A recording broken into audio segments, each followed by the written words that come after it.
tell you one thing. What I do want to do, I want to like cold open. Here's something I want to ask you, because the new show, it is modern fantasy, one would say, right? Yes. Okay. And then, but now previously you've also written science fiction. Yes. And now let me ask you, are there some times when you want to punch fantasy writers right in their face? Let me explain what I mean. Because like with fantasy, it's like things happen just because. Like this is like the reason why this is happening in the story is because of the magical scroll, you know? Mm-hmm. Whereas in sci-fi, you have to actually like find a reason why things are happening. And it's infuriating that they get to do that. It feels unfair to me, you know? I mean, maybe that's just me. You know? It's rare that I don't want to punch people in the face. There's always a reason why I want to punch someone in the face. Sooner or later, the probability of me wanting to punch you in the face, it just approaches 100%, you know? Like, yeah, that's approaches just the way one that it goes. eventually. Yes. But look, I really subscribe to the notion of those stories, whether they are fantasy or science fiction, really tend to work better the more that the fantastical or sort of supernatural or whatever you want to call it elements, the more that they can all be traced back to like one single source. Right. Whereas the more that it is kind of, you know, it's a world with aliens and psychics and strange weather phenomena and all these things, you're at a certain point, it's just kind of a like, okay, so just like anything can happen at any point for any reason. Right. We have gotten to the point where I want to punch you in the face.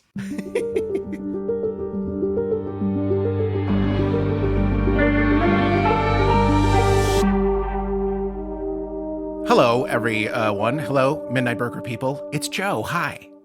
Now, you may be wondering what the hell is going on right now, and let me explain. I am currently talking with the one, the only, Gabriel Urbina. Hello, Gabriel. How are you? I'm terrific. I've just gotten to, you know, vent some very angry, violent feelings, so I'm feeling great right now. Isn't it great? I feel like a weight has been lifted, right? Oh, yeah. No. Very cathartic. So the reason why we're here today is because we're going to be bringing you the first episode of Gabriel's new show. Now, for those of you who don't know, which is probably very few of you, you may know Gabriel from Unseen, from 0 Hours, or, of course, the incredible Wolf 359, creator of all those. Gabriel, you've got a new show out. I do. I'm adding to my rap sheet. Adding to your rap sheet.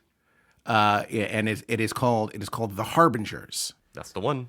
This is a great show. I've been listening to it. It sounds really, really, really fantastic. Oh, thank you. That is all thanks to Jeffrey, our incredible sound designer, Nicholas Podany, our brilliant composer, and our terrific actors. It really is an amazing team putting all of this together. Like you can feel like in every second of the audio, you really do feel it. Where did it all start? It started in Michigan, appropriately enough. Okay. This is one of these stories where we have a very specific origin point for the idea.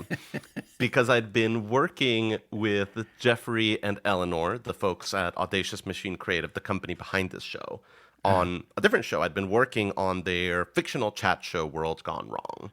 Right. And so we had a little company retreat where we all went to Michigan and we bounced some ideas for new seasons and new episodes, new adventures that show could go on.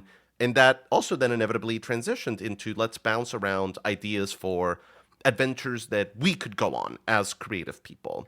And Jeffrey and Eleanor were kind enough to ask me if I had any ideas for audio fiction series that I might want to make. And that led to a couple of conversations about the sort of shows that we wanted to be listening to, the kind of ideas that we wanted to see tackled in our fiction, the kind of, again, just kind of explorations of the audio space that we wanted to go on.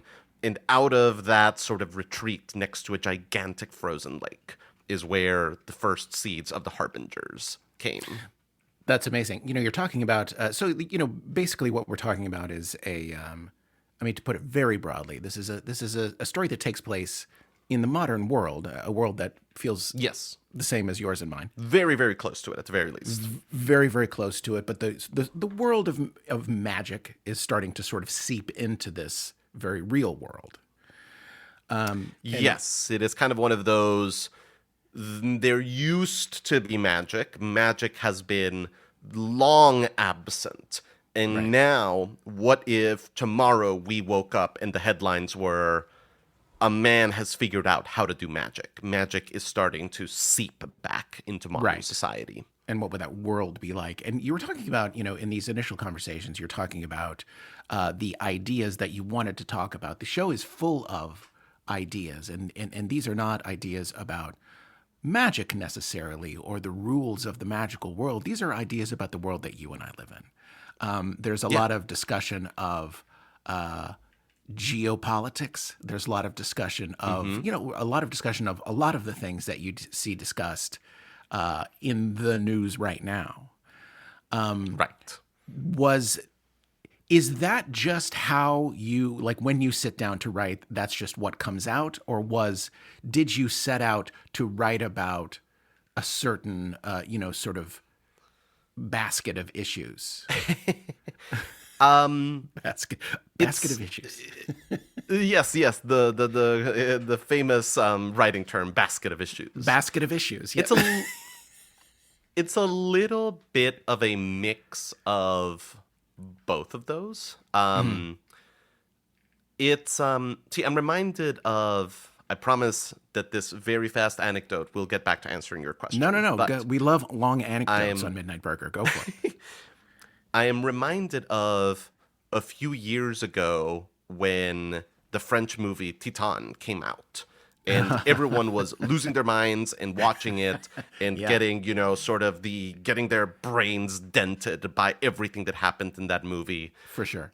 And at a certain point, there was sort of a conversation in my friend group that was, okay, but what is it about this very weird movie that is so compelling to us? And it was the brilliant Mac Rogers, creator of Give Me Away and a couple of other amazing audio fiction shows, that articulated it best when he sort of just very off the cuff said, that is a movie that encapsulates this idea that any attempt that we have to leave our humanity behind is only going to lead to stranger and more violent collisions with it. The more that we try to go into fantasy, the more that reality is just going to catch up to us in stronger, more unexpected ways. And I feel that when you do a show about fantasy and about magic and about people that have supernatural powers, it's that exact same thing. Of the more that you go into this man can do impossible things, the more that you are leaning into this is now a conversation about people in our real world that have powers that they maybe shouldn't have. You do a show about, oh my God, this is someone that has the capability to snap his fingers and destroy an entire city and kill everyone there. Isn't that terrifying? Isn't that like awful and terrible? And then you sort of go for a moment and think about it and you go, well, wait a minute. We live in a world with atomic weaponry, for example. We have now been living for about 5 generations in a world where multiple of those people really do exist, where somebody could decide to do that. So I think that it just comes with the territory of, fantasy is fun because you get to a little bit leave the reality that is so commonplace behind, but it only leads to stranger, more violent collisions with all the things that we have in the world around us. It's interesting you describe it that way because, in leaving the world that you live in behind, the world, you're saying that it almost clarifies the world that you're living in when you are talking about your world in a sort of fantastical setting, because the and specifics putting it through a of your different world prism, so the specifics of the world are stripped away, leaving the ideas, exactly, which makes them easier to talk about. You're saying 100%. That's very fascinating stuff. It's it was described to me as the West Wing with magic. That is one of the sort of what I think of as kind of like the business card introductions that we've been trying for the show. You're in the elevator, yes, and this is exactly. You have 10 seconds. Yeah. Because one of my one of my problems as a writer is that I have never been able to come up with a show that can be quickly explained. Inevitably, Sure. it's always like, there's this, and there's that, and there's the other, and this, and then all of a sudden it's like 3 paragraphs just to get the basic concept of the show out there. Right. So we have been kind of workshopping different ways to describe the show. And West Wing with Magic, I think, is one of the better ones. The other one that I really like is, it's like Jonathan Strange and Mr. Norrell, but if it was happening in modern day America rather than in 18th century Britain. Right. Something that we should definitely talk about right now is, because we're talking to Midnight Burger listeners. Hi, guys. Mm-hmm. One thing we should definitely talk about is the fact that one of the co-stars in the show is Lauren Grace Thompson. Yes, the incredible Lauren Grace Thompson. The incredible Lauren Grace Thompson. Now, listeners, you may know her as the voice of young Bert on Midnight Burger, and now she is also in this show as well, doing an amazing job. She is a truly incredible actor. Yeah. And I just, the number of times that I've given her something that I'm not sure is good or not, and then she says it, and then I'm like, oh, it's actually great. Fantastic. She's really wonderful in this. She's one of those performers that may just be completely unstoppable. Like, there may just be nothing that Lauren can't do, because it does her feel that way, character for in The Harbingers, her character in The Harbingers is someone that could be so prickly and so acerbic and so unlikable, and Lauren just always finds a way to deliver her lines with such a somehow audible twinkle in her eye, and such a sense of charisma and such a sense of personality that you sort of go, oh my God, this woman is such a mess and so terrible, and I love her with every fiber of my being. For sure. It's really like, it's a wonderful, those are wonderful moments with Lauren when she has like a block of text coming up and she launches into it, and you're listening to it and you're thinking, God, I would hate to be on the receiving end of what she's saying right now. It is, because it can be a withering experience. Oh yes. But at the same time there's, and usually people are like that, I have a hard time like connecting with them emotionally. But Lauren has this ability to be completely carving someone up like a turkey, and at the same time you're seeing them as a human being, as a fully fleshed human being. You know what I mean? I think that she's incapable of playing anything one-dimensionally, which I think is where that comes from. Because it is so often with those kinds of things, it is just sort of this, and now for half a page, we're just getting this single note over and over and over and over again. Whereas with Lauren, it is always sort of point and counterpoint. It is always sort of, oh my God, it's the vicious dressing down, and I feel the wounded pride beneath it. Or, oh my God, it is the dressing down, and I feel the righteous anger, or the indignation, or the insecurity. There is always sort of this two-way communication of, she is representing what the character is doing, and then also just so visibly representing what the character is feeling underneath it. It's really magical. It's something else. It really is. It's so great to just hear her in anything. I'm always excited when her voice pops up in anything. So in listening to the episodes that you have out right now, there's 4 out right now. There are 4 out at the moment. Episode 5 comes out next week as of when we are recording this. Yes, and a week from today, actually. I get, like with some stories, I get the sense of a very definitive endpoint, right? Mm-hmm. Like I can see that we're careening towards a very definitive place. But with this story, as I'm listening to it, I get the sense that we're kind of like, that moment in Legend of Zelda when I'm at the top of the mountain overlooking. And all of a sudden you're like, oh, wait, this was not actually the tallest mountain. Yeah. Right. And you're looking at all of the things that are possible. And, it does feel like there is in the story a lot of potential in the future, because Mm-hmm. I'm not. I mean, there's certainly events that are talked about in the show Yeah. that you're definitely excited to hear the explanation of. Right. But the story isn't about what happened. The story isn't about what led to that incident. The story is really about we are in this world now. Yeah. And we don't know what's going to happen next. I mean, are you seeing it like that, or are you seeing it as more of a definitively this is the end sort of experience? Oh, what a great question.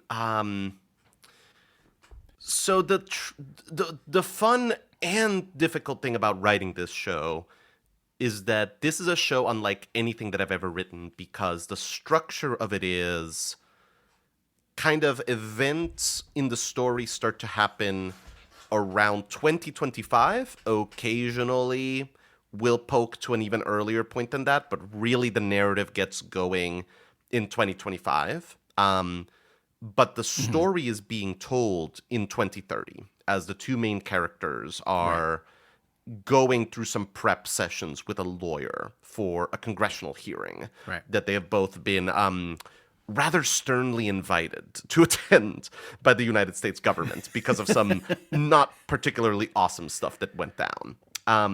And so different episodes are bouncing up and down that timeline. Episode 2 is in like 2028, then episode 3 is in 2025, episode 4 is in 2025 and 2018. Like, you're kind of just like bouncing up and down the timeline, as opposed to just kind of going, episode 1 is on Monday, episode 2 is on Tuesday, episode 3 is on Wednesday, and so on. Which is really, really fun because you get to, play a lot of really fun trolling games with your audience, where you can kind of reveal different things at different moments and kind of keep certain things back as the story unfolds, and then show them something that makes them kind of go, oh my God, now I need to go back and re-listen to things because it's going to have a completely different context. But then the downside of that is that you kind of need to do so much math up front, because then you are kind of like, okay, what is the actual timeline of these 5 years? What is most of the stuff that happened in these 5 years? Because I need to have a clear enough idea of events that I can actually put together that non-linear presentation of it. And the great thing about working with folks like the Audacious Machine team is that they have enabled and encouraged, and some might even say pushed me into all my worst ideas and all my worst tendencies in terms of having a really, really ambitious scope. Because, for example, at the end of the 3rd episode, you learn something that really kind of changes the way that you might think about the story, because it is one of those moments that kind of goes, and if you think that the entire story is just about this one very zoomed in thing that we are going to be focused on, let me tell you that there's all of these other things happening off screen that we're not getting to yet. And that entirely came out of us having conversations that were like, isn't doing this going to be so fun when we get to it in like season 3? Isn't that great? And then kind of going like, no, wait a minute.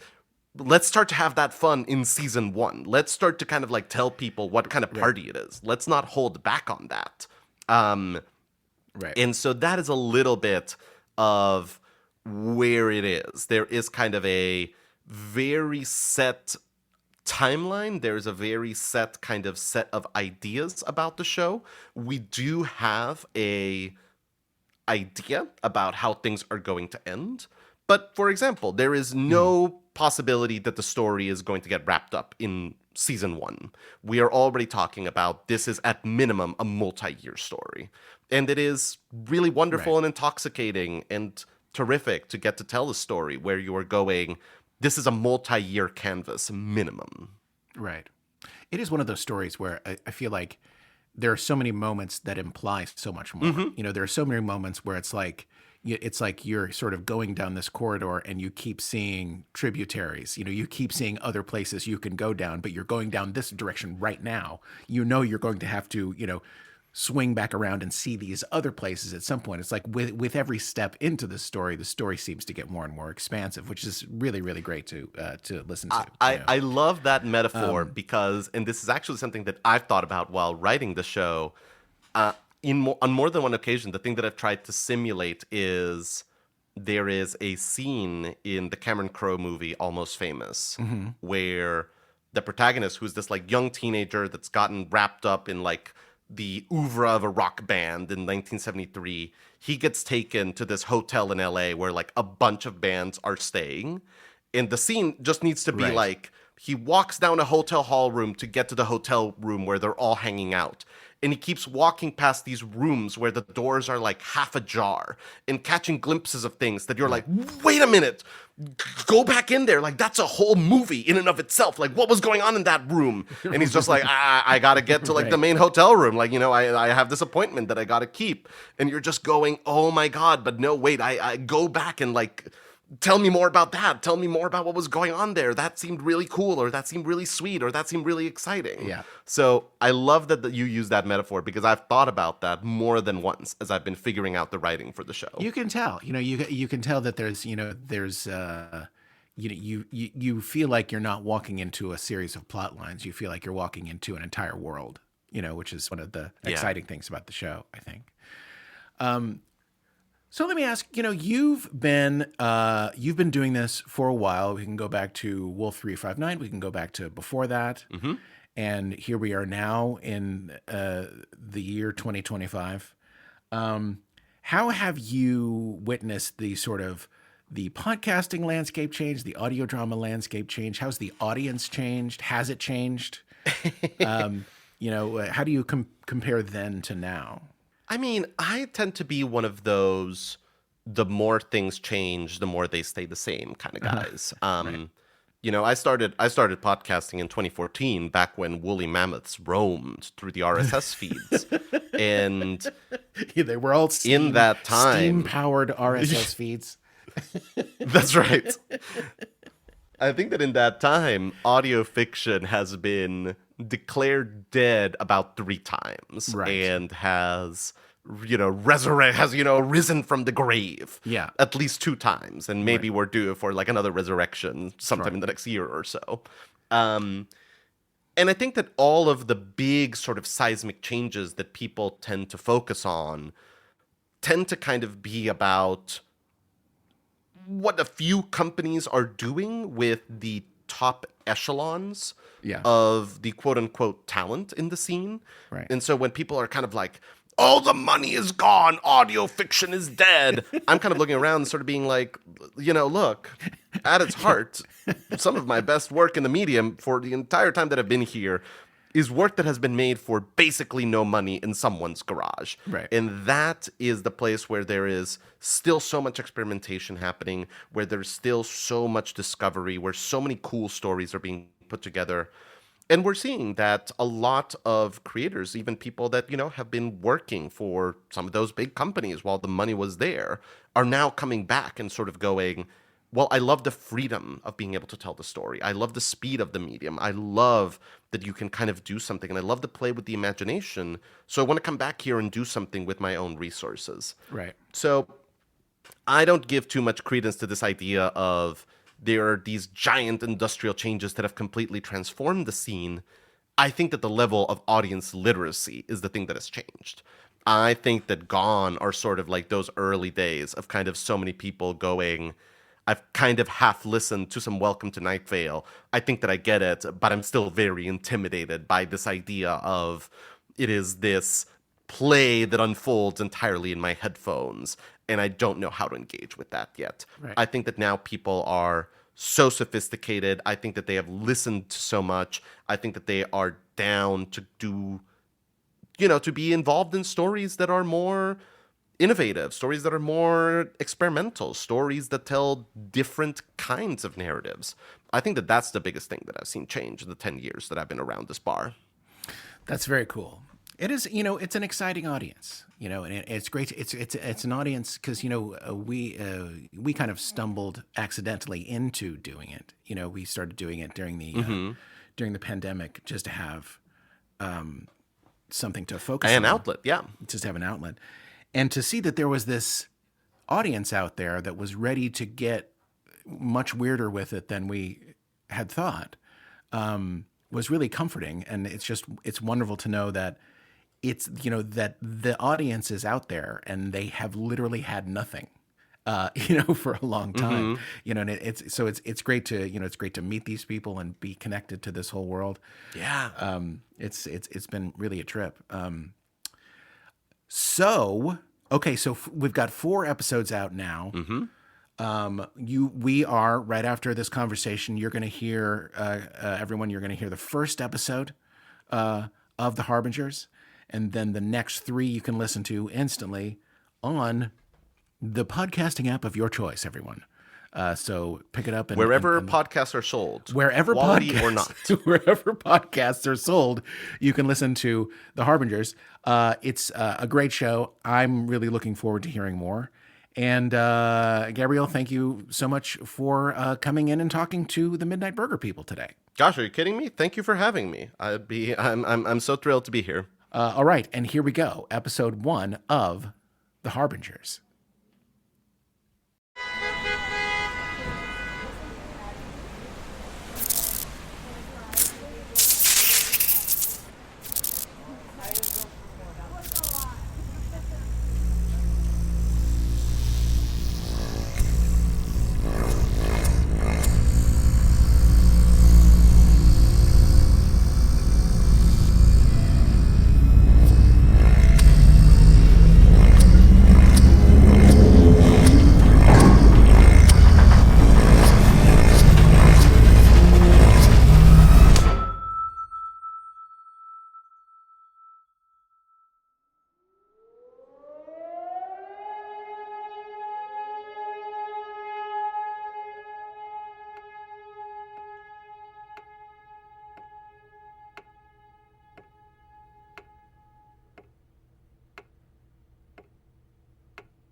Miss Skinner will be right with you, Dr. Blackwell. We're sorry for the delay. It's fine. Don't worry about it. Can I get you anything while you wait? Water? A cup of coffee? I'm all right, Miss Pfeiffer. Thank you. Was there something else? No, that's everything. Thank you. Well, actually, look, I just want to say, I know it probably feels like the whole world's against you right now, but there are people who get what you did and why you did it. Thank you, Miss Pfeiffer. I appreciate you saying that. I mean it. If you hadn't been there, if you hadn't done what... they're saying that it could have gotten so much worse than... It got bad enough, Miss Pfeiffer. We let it get bad enough. I know. But still. Thank you, Miss Pfeiffer. I think that's more than enough. Oh, yes, ma'am. Is there anything? I think we're all set. I'll ring if we need anything. Yes. Miss Skinner? Dr. Blackwell? Please excuse Erica, Dr. Blackwell. She's a wonderful assistant, but unfortunately she's still a bit... Naive. Optimistic. Still a bit young and optimistic. I'll fix that in due course. But in the meantime, welcome to Skinner, DeVries, and Wiseman, Dr. Blackwell. My name is Claudia Skinner. It's a pleasure to finally meet you. Yes, same here. Thank you for making the time. You're young. Young to have your name on the side of the building, I mean. It's my father's name. He started the firm back in 2004. And so you... Graduated summa cum laude from Brown and went on to get law degrees in both Cambridge, England and Cambridge, Massachusetts? Absolutely. I assure you, Dr. Blackwell, you are in excellent hands. Do you have any questions before we get started? Yes. How much do you charge? My fees are being taken care of. You don't need to worry about that. That's not what I'm asking. I'm asking... A personal injury lawyer is what, $250 an hour? Give or take? If I was trying to get a divorce, that's $400. It's $600 an hour for an immigration attorney, and $9 for the kind of lawyer I'd need if I had shot a man in Reno just to watch him die. So how much are you, with your Alexander McQueen suit and your name on the side of the building and your naive assistant you're turning to the dark side, how much are you charging per hour to sit here and talk to me? It's more than any of the numbers you just quoted, I can say that much. How much more? Dr. Blackwell, is there a reason you need to know this right now? Is there a reason why you're not just telling me? You know, there's this story my father used to tell to his clients. He'd go, once upon a time, there was a young scorpion who wanted to cross a river. Unfortunately, he couldn't swim. So he asked a passing turtle to carry him on his back. The turtle hesitated, but eventually agreed after the scorpion promised not to sting him. But when they were halfway through the river, a terrible impulse fell upon the scorpion. He brought his stinger down And as they both start drowning, the scorpion says, "Don't look at me, it's in my nature. And you knew I was a scorpion when you agreed to take me across the river." Yeah, I know that one. Actually, as the scorpion's stinger bounced harmlessly off the turtle's hard shell, he found the other animal looking back at him over his shoulder. And the turtle just said, "Tell me, you want to fuck around some more, or do you want me to get you across this fucking river?" That was a story about how sometimes you can just let people help you. A frog. It's usually a frog when I've heard that story. Well, let me assure you, Dr. Blackwell, you're not dealing with a frog. And let me remind you, you are the center of an unprecedented disaster, one in which people died. The only reason you haven't been charged with a hysterical number of criminal charges is because no one is quite sure of how the law interfaces with your unique circumstance. But the government's catching up. They're doing a congressional hearing, the kind that's going to decide how a lot of laws are going to work in this country, and they have been kind enough to invite you to participate. And when I say invite, I mean subpoena. This hearing is either going to go exceptionally well for you, or it is going to lead to you being invited to see the inside of a courtroom in a trial which you will have no chance of winning. So finally, allow me to ask you, would you like me to get you across the river, or would you prefer to fuck around some more? Let's get across the river. Let's. This is Claudia Skinner, handling case MGR 831. This is information prep session number 1. It is November 7th, 2030. Dr. Blackwell, just so we can get the formalities out of the way, could you please state your full name, as well as the capacity in which you are known as a public figure? Yes. My name is Dr. Adam Blackwell, and I am the first human being with real scientifically confirmed magic powers. I am the most powerful man in the world.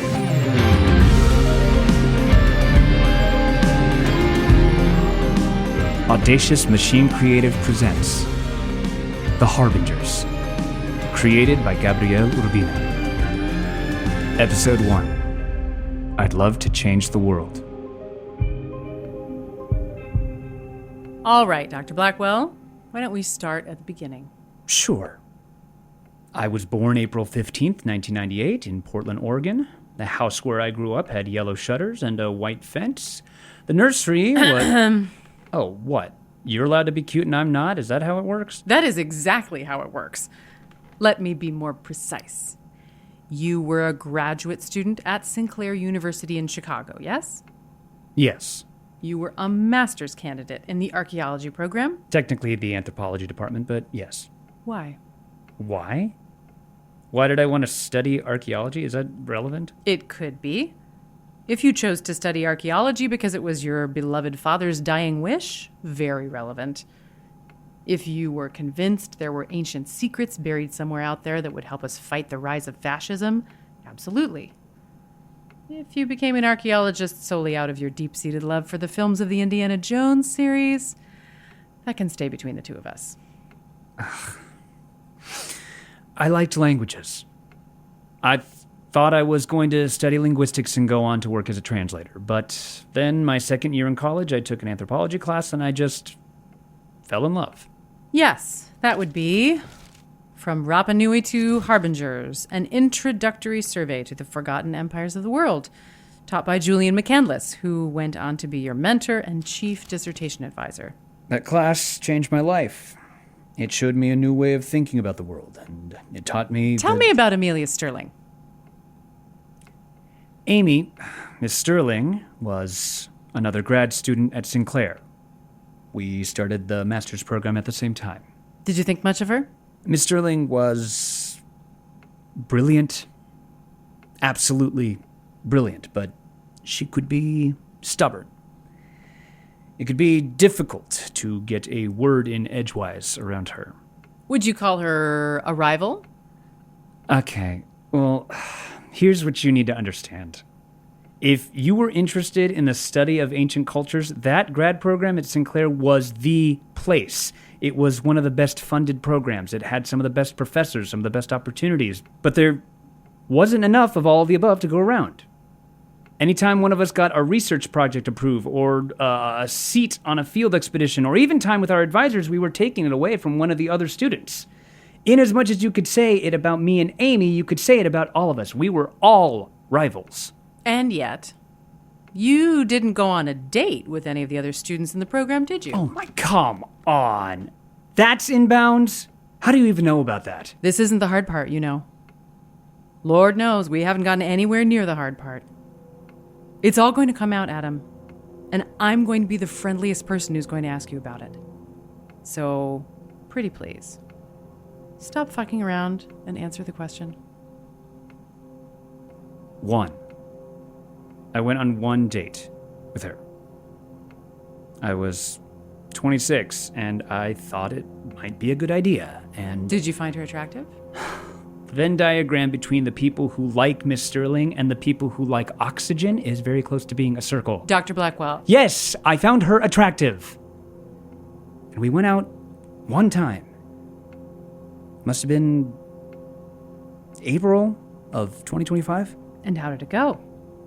What did the two of you talk about?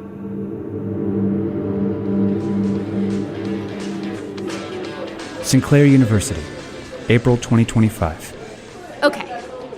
Did you know that right now on this planet there are 7 people who could save the world? 7 people who... What? 7 people, all with the power to save the world. Right. Well, common sense says that cannot possibly be true. And yet... And you're not talking like people with their fingers on nuclear buttons who are choosing not to press them, thus preventing anyone No. Fuck that. That sucks. I'm talking active, making things that are broken not be broken, saving the world. All right. I'm intrigued. Who are these 7 real-world superheroes? Paul Berthold, Makoto Kamiki, Simon Godowski, Jerome Eckerberg, Jacqueline St. Pierre, Carlos Luis Mendez, and Zakir Mujambar. Ah, the 7 richest men in the world. 6 richest men and its richest woman, thank you very much. Okay, sure. And the way they save the world is... Simon Godowski has a net worth of $210 billion. You want to know how much NGOs estimate the yearly cost of ending world hunger would be? From the way you're presenting that question, I'm guessing 200 billion. No, way high. Conservative estimate, $10 billion a year. Easy. What? That cannot possibly be Extreme true. poverty is even cheaper. Threshold is set at those living for $3.20 a day. There's people living for Yes, there are people living at $3.20 a day. Bumping approximately 900 million people up to that level costs about $1.8 billion. Chump change. How do you just know Clean water this? across the whole world, $50 billion. Child health, about $400 a year per child. Call that another $50 billion. Homelessness is more complicated, but local experts estimate that $13 billion would end homelessness in San Francisco. That's not solving the issue globally, but No, still, that's a start. All of which begs the question. if there are people who have the ability to just snap their fingers and save the world, why is the world not saved? I mean, besides the obvious reason. It's the whole... obvious. What obvious reason? Well, just because Jacqueline St. Pierre has a net worth of $200 billion, it doesn't mean she has it sitting in a bank somewhere. It's in, like, stocks and bonds and company valuation. Okay, sure, fine, but that's a road bump. If you have something worth $50 billion, theoretically you should be able to sell it and then you'd have $50 billion, yeah? I'm sort of scared to disagree with you right now. Good. That means my whole shtick is doing its job. But to get back to the real question, there is no fucking good reason. If someone has that much money, that much power, and there's so much broken in the world, they have a moral imperative to do something about it. So, really, from a social, pragmatic point of view, I don't think there's a way to justify the existence of any of them. So we're gonna eat the rich? Just the 7 richest. That's all I'm asking. Let's eat those 7 people and feed the world. Oh, holy shit. Put a beer and a half in me and I went off on a whole thing. Wow. It was very impressive. Still, though, I'm sorry. I clearly do not know how to do first dates. It's fine. How do you know all of this stuff? I like actuarial tables and I have a good head for numbers. Even when I'm outraged. No. Especially when I am outraged. So, now what? I was thinking we'd finish these beers, settle up, and then I'd get you to walk me home. You'd get me to walk you home? Would I have any say in the matter? Oh, none whatsoever. I have very pretty eyes and I can make them get all big and round so I can basically get people to do anything I want. Here, watch. Please. Oh my god, put those away before you hurt somebody. It's like a superpower. I'm basically a Batman villain. You know, there is an alternative. To you walking me home? Because, dude, I think you're gonna want. No, I do want. I just. How much would it cost to, say, fix climate change? Oh, that's a big one. Somewhere in the ballpark of 700 billion a year? Well, see, there you go. If I was someone that wanted to solve climate change, but I only had 200 billion, wouldn't the best, most ethical thing I could do with that money be to, well, turn it into 700 billion? I mean, no. Not if you, like if you're burning the world to get richer, that's not going to solve anything. No, of course not. I'm just talking in the abstract. This isn't even okay, a real... good, because what I you're just don't talking about, obviously, isn't Obviously. the actual... No, I just mean this is all just a thought experiment. No, but you can see no how that's one a slippery... person can actually stop the world from ending. That's my point. No, I that think I'm someone could. Oh, okay, maybe in like a Fritz-Haber level, but like in the real world, that's I not... Like, cannot would you just wait let to me hear talk this. for a second? I can see it, is all I'm saying. I can see why someone might not immediately sink all of their resources into solving one problem if there was something bigger and more meaningful they could do later on. And therefore, I can see why we might want to give your evil 7 or whatever a bit of latitude. That's all I'm saying. You done? Cool, I'm gonna go home. Well, Amy, hang on. Pro tip, dude. Next time you're trying to pick up a grad school girl with tattoos and a shaved head, playing devil's advocate for the billionaire oligarchy is so not the move. See ya. You know, this is exactly why McCandless hasn't approved any of your research proposals. What did you just say to me? You know, your proposals for the archives for fieldwork. You know how he keeps telling you to go back to the drawing board to think bigger? This is why. You never look at the big picture, Amy. You always just swing for the fences, and he knows it, and you know it.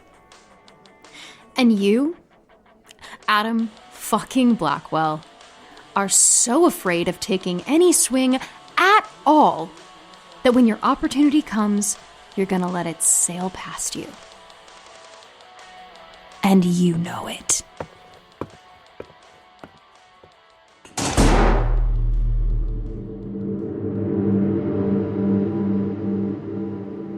we consider this one of your more successful first dates? No, don't answer that. Fieldwork that year was in Princess Elizabeth Land, Yep. which, just for the record, is in... Antarctica. East Antarctica, to be precise. One of the flattest, most accessible parts of the continent. And why did we want to go to this lovely place? Well, they call it the Robinson Site. They found it a few years earlier, buried under the ice. Global warming and all. The remains of Anne Sereth.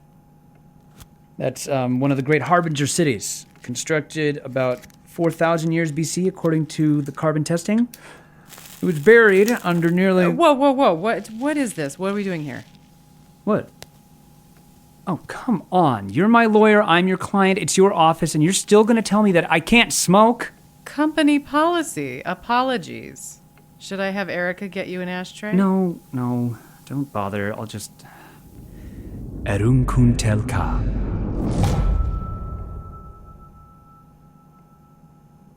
There. Happy? Oh, shit. Sorry. It's a habit now. I forget that it's less fun for people now. It's okay. It's okay. Where did you send it? Away. Just away. Shall we? Yes. Let's. Sorry. We were Antarctica.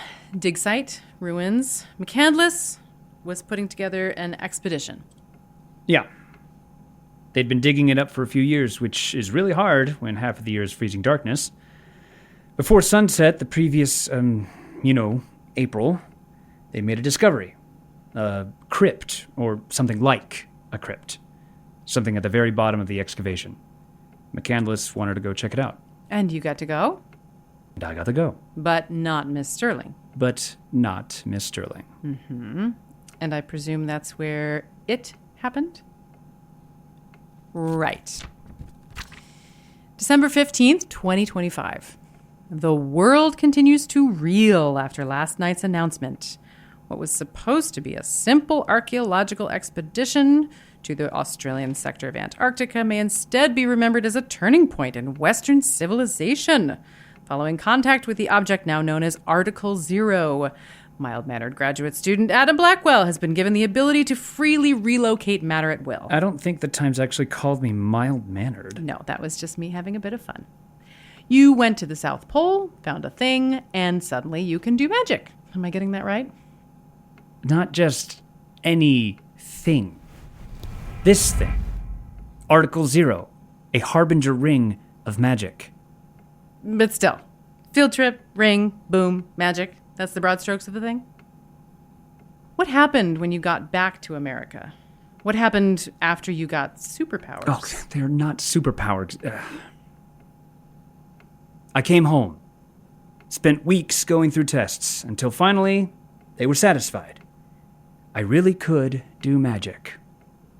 And after they let you go? I went back to a little thing called my life.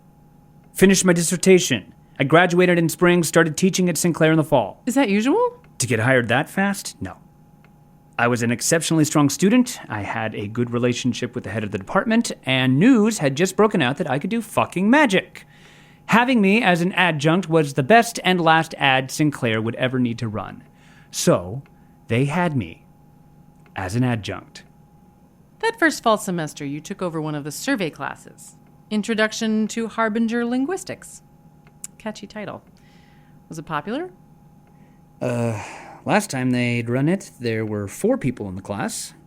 That fall, after they saw the enrollment forms, they moved me over to Sumter Hall. That's where they run movies on the weekends.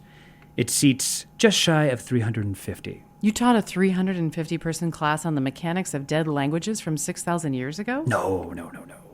The class was 450. If you didn't get there early, it was standing room only.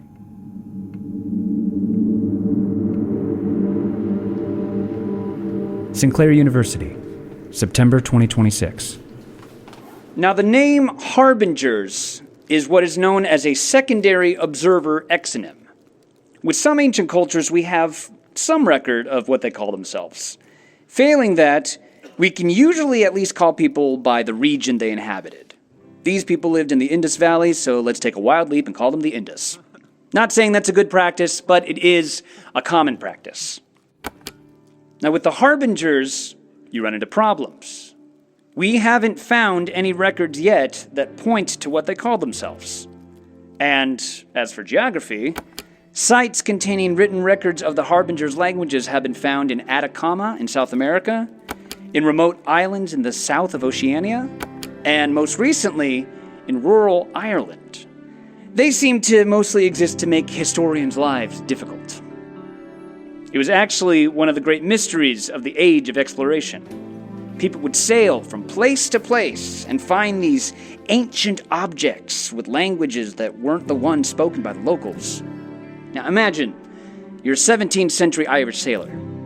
You leave your little village where Old Man MacDonald found those spooky rocks with the strange carvings. You sail halfway around the world, and what do you find? More old spooky rocks with the same weird language nobody understands. Can you even imagine what that must have been like? In any case, they kept finding these really old artifacts all over the world, almost like this really old culture had been around before anyone else got their act together. That's where the name came from. Harbingers. Ones who came before. Now, it wasn't until the age of Antarctic exploration began in earnest that the real ruins of what is now known as the Harbinger Empire were discovered. But by then, the name had stuck, so what are you going to do? Now, I did say Harbinger languages in the plural. The modern theory is that these are actually contemporary languages. One was used for day-to-day activities, your regular please pass the salt sort of things. The other one was their, well, sacred is a loaded word, but their ritualistic language. It was only used for rites and special activities. But for a long time, archaeologists referred to these as the day tongue and the night tongue. But a more accurate translation would be the language of the sun and the language of the stars. And needless to say, there's a lot more that the Harbingers wrote in the language of the sun, so we know comparatively little about how the language of the stars worked. Okay, we've only got a few minutes left, so we'll call this good for the day, rather than diving into a whole other topic. Does anyone have any questions? Yep. Any questions that don't have to do with my unusual abilities? Yeah. All right, everyone, I need you all to understand, this is a serious class, okay? I take the academic study of Harbinger languages seriously, and I expect you all to do the same. Anything else that I can do, that's not really what we're here for. Okay? Which is why we are only going to do this once, okay? Okay, just a quick demonstration, and then we're done. All right. Folks in the front row, anyone have a quarter? You do? Okay, great. Thank you very much. Okay, just so we know that I am not pulling a fast one on you, I am going to take this marker and put an A on one side of the coin and a star on the other side, okay? Now, for most of human civilization, if we wanted to transport an object from here to there, we had to expend energy to move it across space, whether it was by carrying it ourselves or by using a burst of kinetic energy to set it in motion on its own. What I can do is transport matter from A to B without crossing the intermediary space. Okay, everybody ready? I think we're going to hear it more than see it with something this small, so shush, shush, shush, shush, shush. Here we go. 3, 2, per un lado ora kata.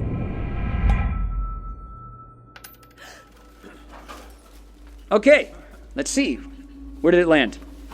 From the sound, I think it was around the second to last row, maybe? Does anybody... Yeah? You? You got it? And it's got the A and the star, yeah? Yeah. Well, there you go. From A to B, in an instant. Now, how did I do that? Part of it is just mental focus. Part of it is the words. This, it seems, is what the language of the stars actually was, the Harbingers' way of channeling this ability. And part of it is the part we don't understand yet. I found this ring in a very old, very remote part of the world. And as long as I'm wearing it, well, it seems to let me do that. And it really seems like it takes all three, so in case the course catalog didn't make it clear, learning the words won't let you move things across space. Not on its own. Could you do something bigger? What was that? Could I transport something bigger? Bigger like what? A person. A person? Well, a person is tricky because what is a person? Is a person one thing or many? Like, what if I transported you to the middle of the quad and you went, but your clothes didn't? Yeah, that's not what we want. I have to be very precise with the language if I want to do it right. All right, that's time. Time was, it's a minute or two ago, actually. Please read chapters 3 and 4 of The Warner, and I will see you all here on Thursday.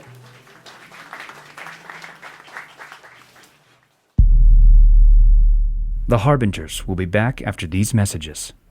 And now, back to The Harbingers.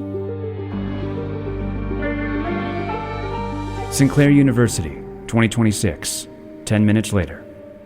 All right, that wasn't too bad. One session down, 31 to go. What did you stop yourself from saying? Well. Amy Stirling. Adam Blackwell. It's good to see you. You too, Amy. Did you watch? I snuck in the back about 5 minutes in. So, what did you stop yourself from saying? Come on. At the end, when they asked you about teleporting a person, you bit down on something. You said, what if you go, but your clothes don't? What did you almost say? I almost said, what if you went, but your skin didn't? Ah, lively. I thought it's going to be a whole thing. It's their first day. I didn't want to freak them out. Didn't want to put too much of the fear of you in them. Oh, very funny, Amy. So, what brings you around these parts? They said you transferred. They said the truth. Took my business to Columbia, the Big Apple, greener pastures and all that. And are they actually greener? Who knows? Kinda hard to tell with all the concrete. I'm just here to handle some paperwork and take some meetings. I'm flying back tomorrow, but I realized I hadn't seen you since... Sure. And I couldn't resist poking my head in here, seeing how your class was going. How did I do? Any notes? It was fine. Your fourth slide had some photos of the stuff they dug up at the Ryman. That's still not verified. Oh, damn it. I'll take care of that. Anything else? What? What else? You're not really here to fill out paperwork, are you, Amy? Nah. I had to see it. I had to see it with my own two eyes. You can do fucking magic, and you are... you are lecturing about carvings in goddamn rocks. Yes, Amy, I am. I cannot believe that you are lecturing about carvings. And what should I be doing, Instead of being here, where am I supposed to be right now, Amy? Or what, am I not doing enough with my platform for you? We are 54 days away from the midterm elections, Dr. Blackwell. Which political party do you support? Okay. It's nice of you to drop by, Amy. I enjoy our little talks. It's just... Fuck. I don't know what you should be doing, but dude, you can do magic. Literally the only thing that's a wrong answer to the question, what do you do if you get magic powers, is exactly the same fucking thing you would be doing if you didn't get the goddamn magic powers! All right, Amy, this has been fun. Let's get together again the next time one of us develops magical abilities. In the meantime, have a good time at Columbia, where you'll also be looking at carvings of rocks. You are such an asshole, Adam. No one has ever changed the world by sitting in an ivory tower. Magic is wasted on you. And yet, I am the only one that can do it. It really is a shame you didn't get to come on that expedition, Amy. What could have been, right?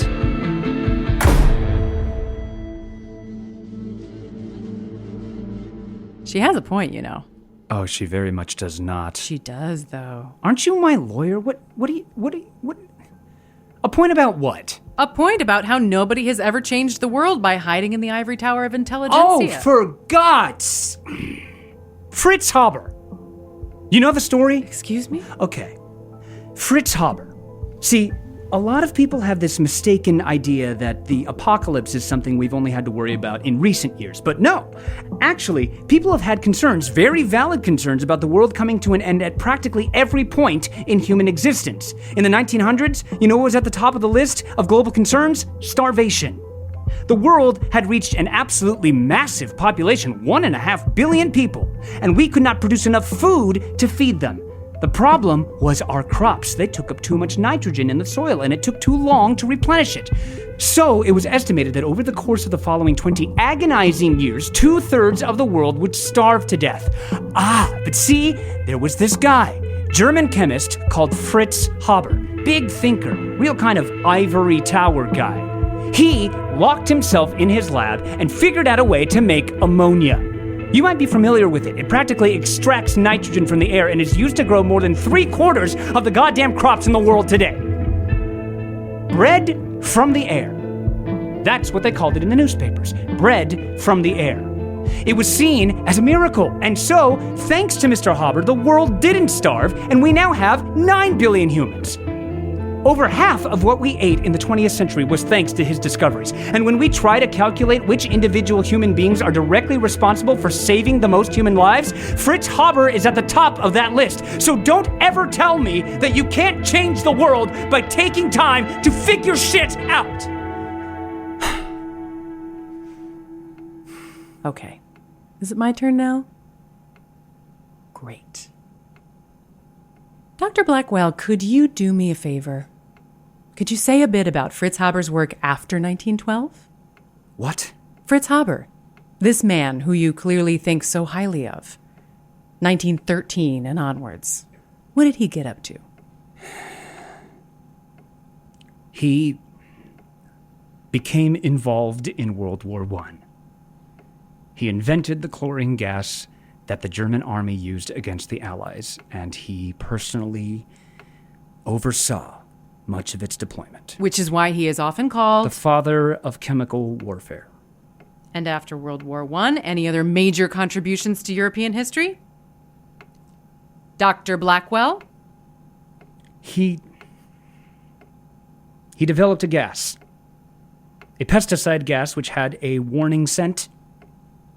After his death, it was discovered and reformulated so it no longer had that warning scent. And what was it called? Before and after the reformulation? Zyklon A and Zyklon B.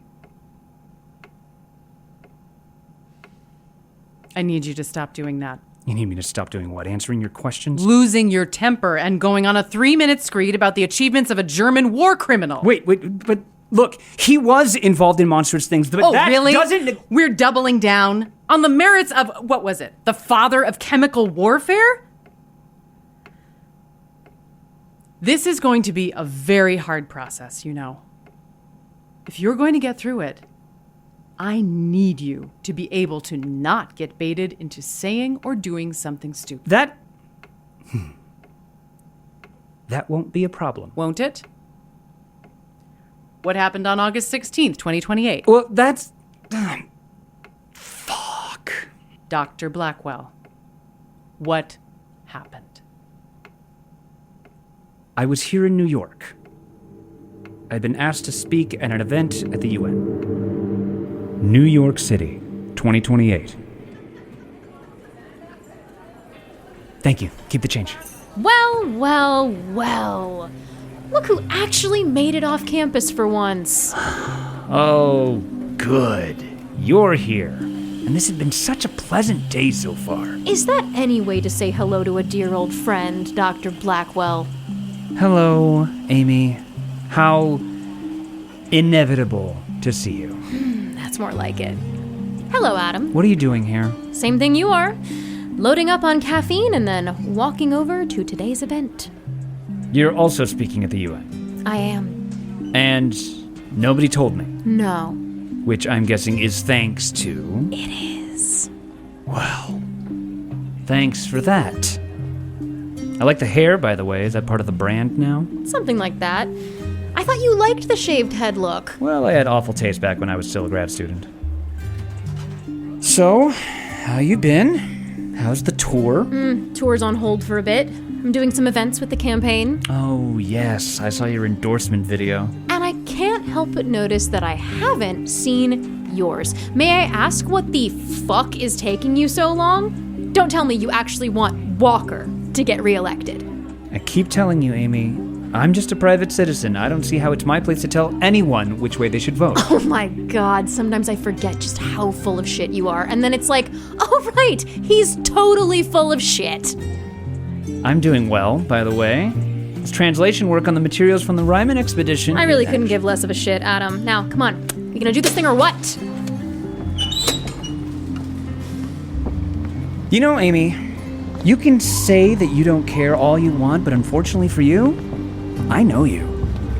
I know how much you love this stuff, the translation, the discovery. I know how curious you must be.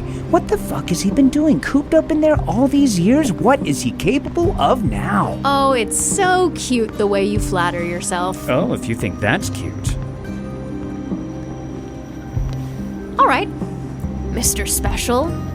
You really want me to believe you're not just doing coin tricks like some birthday party magician? Let's see it. No, come on, Doctor. You want me to believe you can do something that's worth my time? Let's see it. Impress a girl. Erolia barus calera pora condel.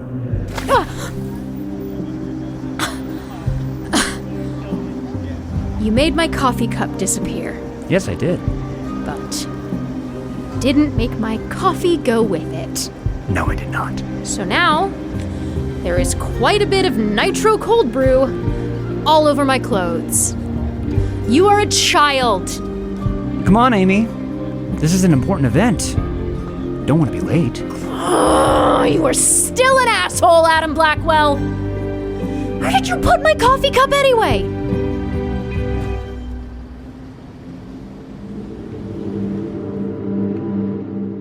How long did it take before someone finally found this stupid coffee cup? 6 weeks, give or take.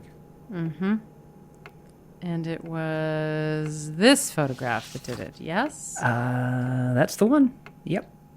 Just for the record, could you please verbally describe it? It is a photo taken by the extremely large telescope array of the Sea of Tranquility, Which is a part of... the moon. And about 5 meters to the left of the lunar landing site, there is now a coffee cup. the moon. You put a cup of coffee on the moon because your ex-girlfriend double dog dared you to. Miss Skinner, this is all... My relationship with Miss Stirling is very particular due to... Okay. What you need to understand is... You say that a lot, you know. What you need to understand is this. What you need to understand is that you are very worried about how you are seen. I'm going to help you figure this all out, but I need you to let me help you. Okay? All right. That is all for today. Really? The This is plenty for one day. And I have another interview to conduct in a little while. We can pick up this fun tomorrow morning, bright and early. Right. Well, I'll see you tomorrow then.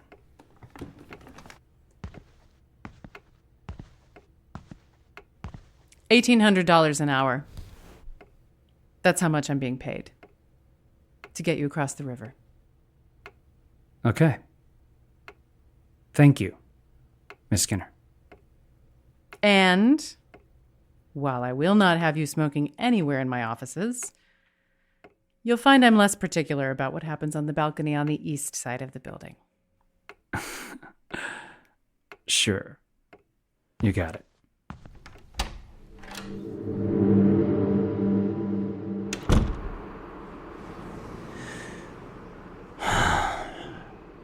Day one down. Just another 5 million more of these to go.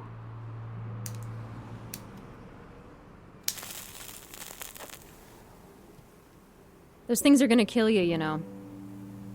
Unless you're so good now that you can just teleport the cancer straight out of your lungs.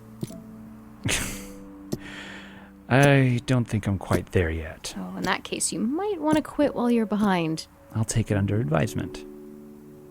Miss Stirling? Dr. Blackwell? I thought your residency didn't end until the 14th. Oh, all the shows are canceled for a bit. You know, it's hard to compete with the, Everything? yeah. With the everything.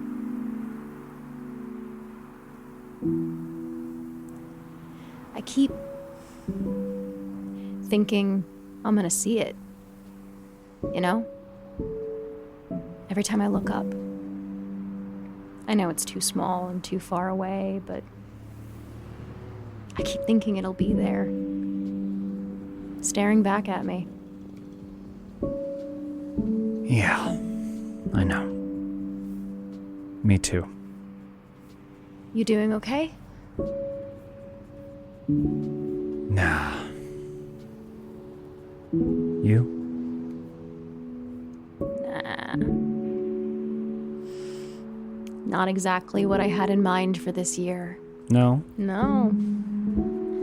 I thought there'd be more books. I thought I'd read more this year. More books and less... Everything. You read McCandless's new book? Yeah, I got an advanced copy. I can't believe that old fucker is trying to say that I was not a good student. Her proposals were never specific enough. My ass. Well, can you blame him? You are the one that got away. Damn right I am. How'd it go in there? Oh, I pretty much just spent the last couple hours getting bitch slapped. It was fine. And? How are you feeling? Tired. Tired and guilty. Don't say that. It isn't over yet. It's barely even gotten started. That's not what I meant, Amy. I think this is usually the point in the conversation where you yell at me and tell me I'm an asshole. You are an asshole, Adam Blackwell. But, for all our sakes, I hope it turns out you're an asshole who knew what he was doing. Miss Stirling, Miss Skinner's ready for you. Well, I gotta... Yeah. Duty calls. Good luck. Yeah. See you around, Adam.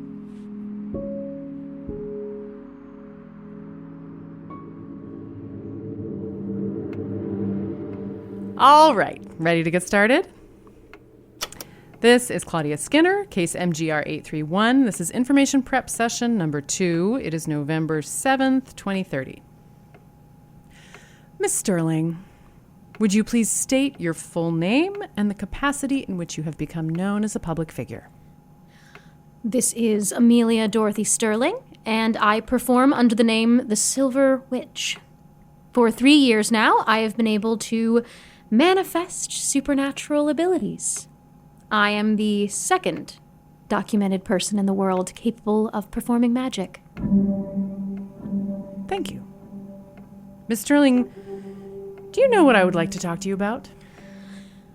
Well, if I had to take a guess, I'd say maybe it's about how I started a chain of events that resulted in the most powerful man in the world teleporting the city of Boston to the moon. I mean, it's either that or mojito recipes. No, you want to talk about the Boston thing. Please. Okay. Where would you like to begin?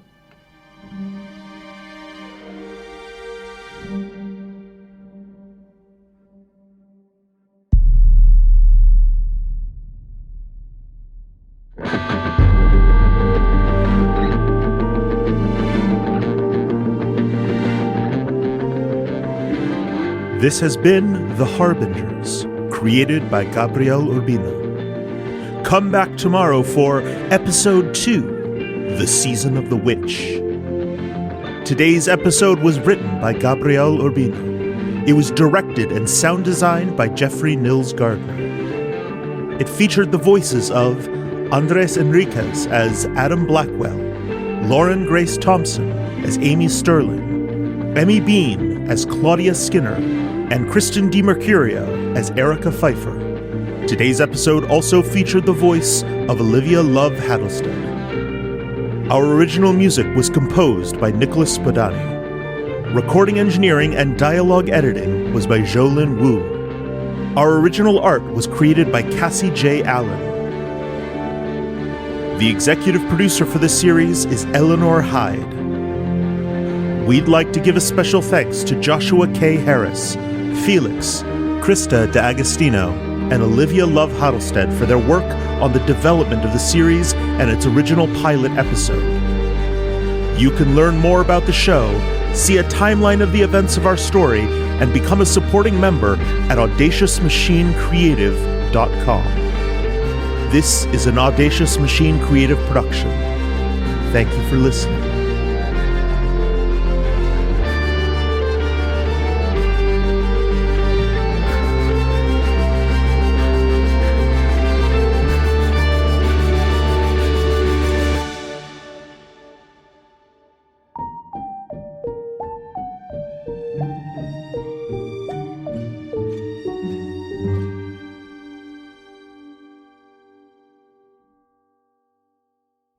Today's history tidbit.